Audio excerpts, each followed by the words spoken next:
when you plan to move abroad, don't just pack your bags, catch a flight and leave and, arrive to your destination. You have to have a plan of what you're going to do in the first 6 months when you get to your destination. So in our case, we had to have a plan for things we wanted to get done in the first 6 months. Some of them we did, some of them we didn't, and we still haven't. So the first 6 months when you get to Australia, these are the 6 things that I regret not having done before the 6 months lapsed or in the first 6 months of getting to Australia. So let's dive in. So anyway, welcome back to my channel.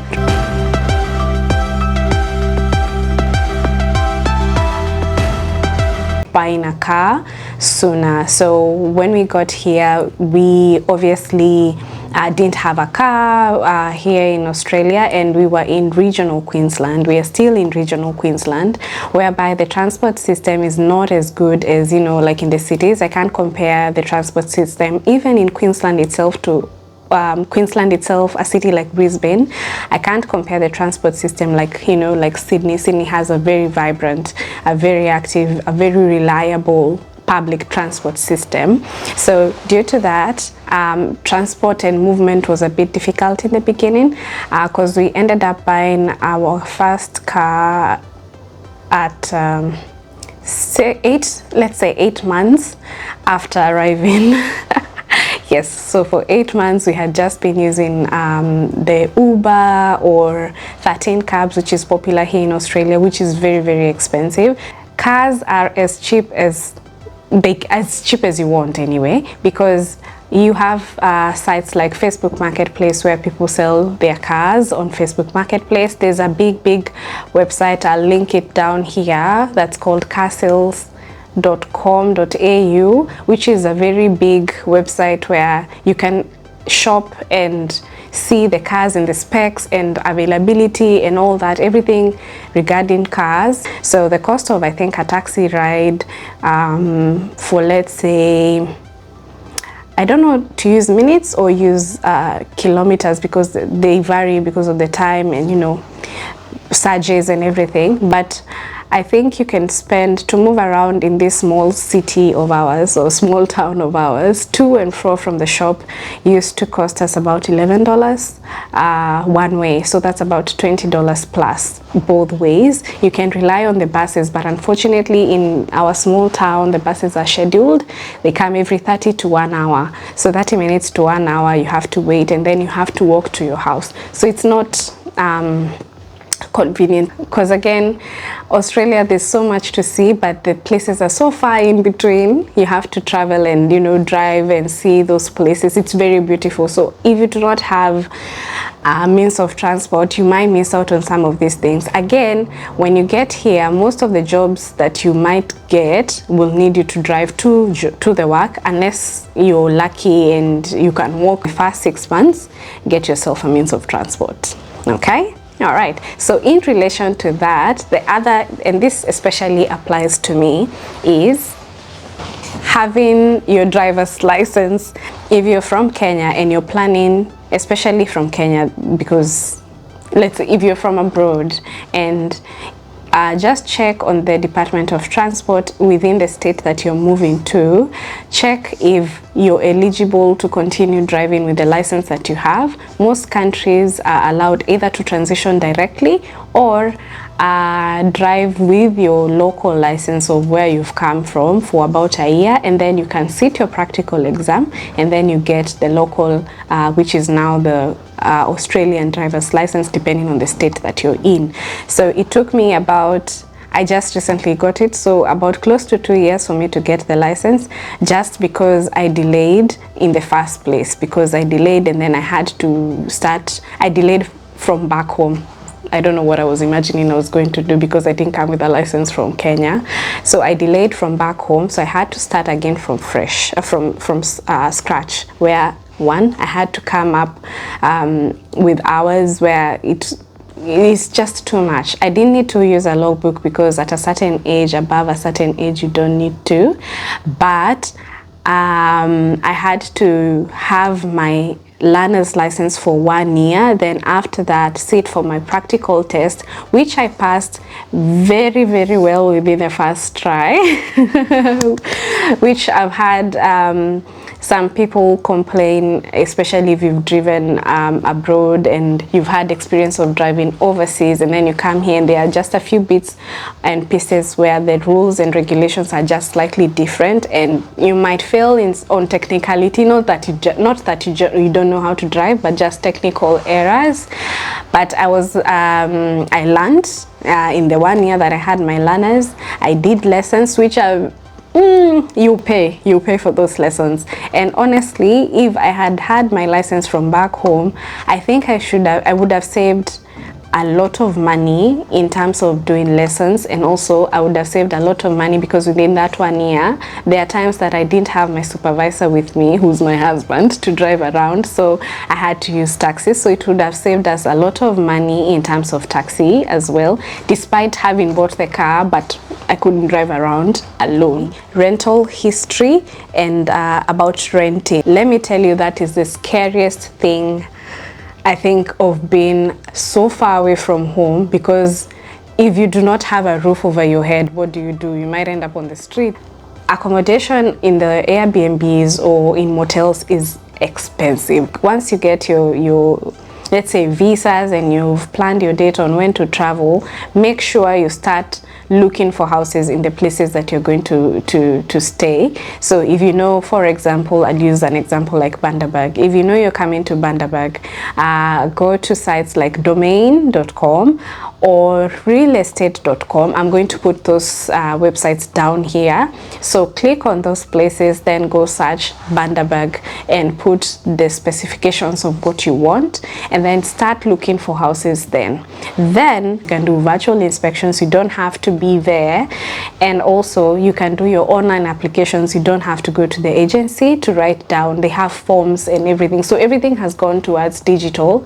So it is possible for you to see a house online, have a virtual tour, and then make your application, so that by the time you land here, you're not stranded. You have at least somewhere to, sleep. So in regards to that as well, when you're still in your country of origin or where you're coming from, make sure you have rental history. In places like Kenya, rental history, we do not have like a website that tracks or keeps or is reliable for such information. Something like realestate.com, we don't have that in Kenya. We have different agencies, but they're not unionized or they're not in one website. But if it's possible for you to have a reference and a written, like letter or something to say that so and so have lived in my apartment for the last 2 or 3 years and they've done this and that, have a good reference and show. This is just to show that you're reliable, because this system is a system of trust, and they trust that someone's word of you being a good tenant holds more water than saying, hey, I am here, I can maintain the house really well. We should have gotten these things way before we got here, and we were lucky enough to have a grace period of about 4 to 6 weeks. So for someone who doesn't have a grace period of 4 to 6 weeks, please make sure that before you board that plane, we don't want to see scenes that we are seeing in Canada. It's so disheartening to see someone has gone to a land of honey, milk, and all this hope, and then you're sleeping on the streets. It's not fair. So if it's possible, make sure you check. Not if it's possible, this is a must.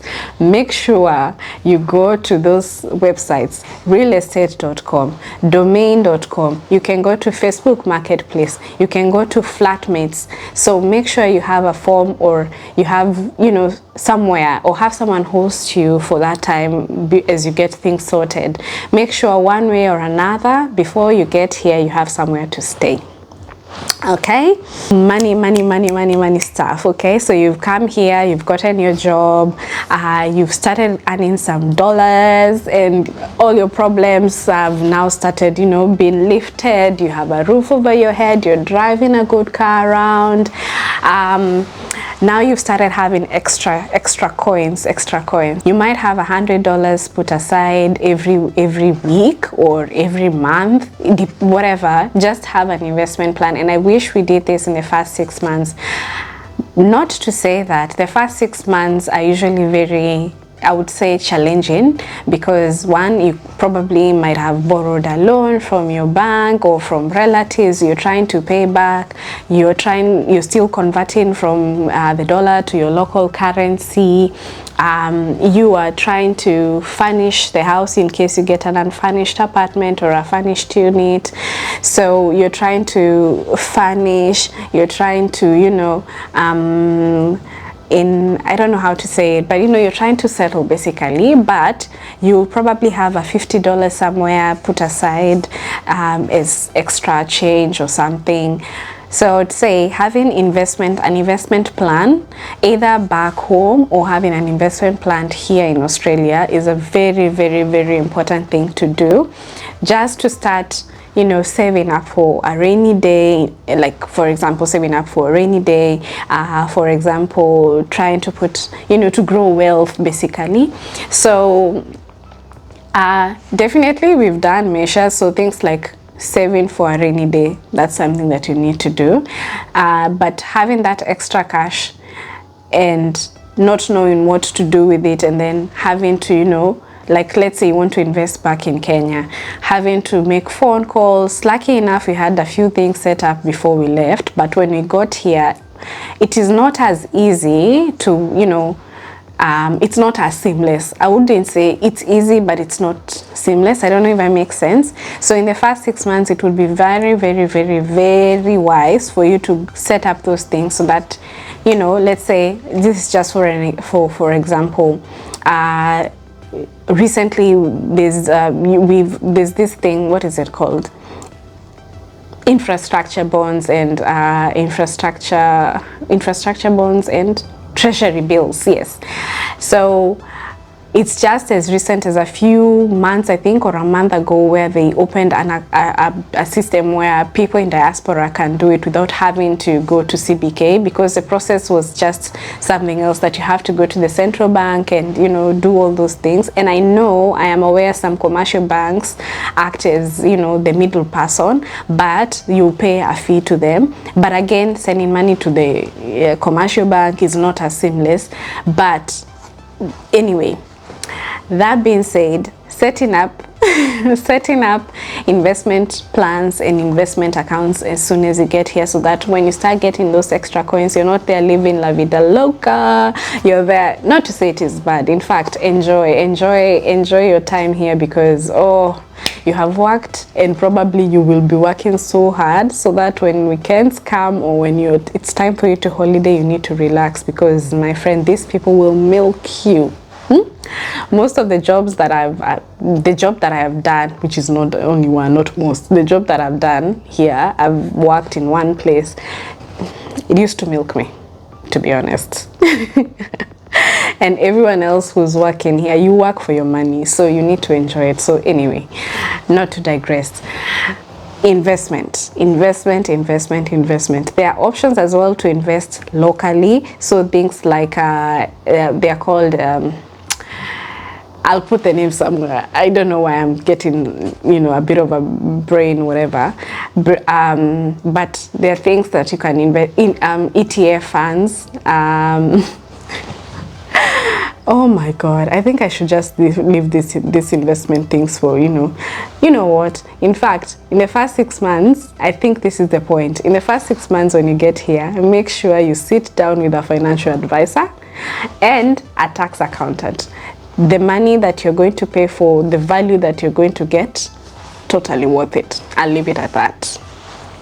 All right, so the other thing would be side hustle. Okay, as much as I say the work will milk you, there are days where you're off. I would have, like, 4 days off and then go back to work. In these 4 days, I wish I had stayed consistent in my side hustle. My side hustle being, I do hair or chrome. Anyway, back home, I'll just put images of what I used to do back home. I used to be I used to be, still am a lock specialist, and my page is Locks by J Muthiora, yes, under the company J Muthiora Naturals. I used to do that back in Nairobi, where I used to do house calls for anything dreadlocks. So, but the main domain that I was doing, my main domain was temporary locks, and I used to do sister locks as well. So those are the two main things that I specialized in. So when I came here in Australia, and we came to Brisbane and went further and went to, you know, the regional areas, there are not as many nappy heads around here, so it kind of discouraged me and put me off track. But I wish I had put up a plan on how I will continue with my business here. Fortunately, I've had the chance to do it again, and it's so funny because right now when I am busier than ever is when I am getting clients, and we thank God. God knows I've prayed about this to give me direction on what to do about it, and it seems to be picking up in the right way, and I'm happy with the place that I am, and I'm happy with the direction that it's going. So if you have a side hustle, please make sure at least in the first 6 months, get it running. You know, it's time for you to test and try again and try again. So in the first 6 months, I would say, when you get here, if it's possible, whether it's an online business, whether it's a coaching business, whether it's a service that you are very proficient at, it will earn you extra coins. And again, these extra coins can go into your investment project. So those are, I know I said 6 and I can't remember the 6th point. Let us just leave it at 5. Before I go on rambling about so many things. But this was just a nice breaker. I haven't been on the socials, especially on YouTube, for over a year. I am so happy to, you know, be back on this space and offer information about moving abroad, especially as a skilled, you know, worker. It would be very nice for, you know, me to get back on this space, because I think with the amount of lived experience that I've had, there's so much for me to share with you guys. And I think with each and everything that I've mentioned today, of the things that I should have done, or the things that we should have done in the first 6 months of getting here, I am going to break down and show you how we did it and what we continue doing, because some of these things we haven't really, you know, structured or achieved it, but they're still in the works. Anyway, without further ado, I want to say goodbye and thank you so much for, you know, watching up to this point, and looking forward to hearing from you guys. I think if you've moved abroad, you might have some insight, or you must have some insight. Please comment down below if you've moved, especially to Australia. What are the things that you wish you should have done in the first 6 months of you getting here? Please comment down below, and I look forward to interacting with you on the socials. My social pages are Instagram, which is this, and Twitter. We can continue the conversation over there, and looking forward to continue making these videos. All right, bye bye.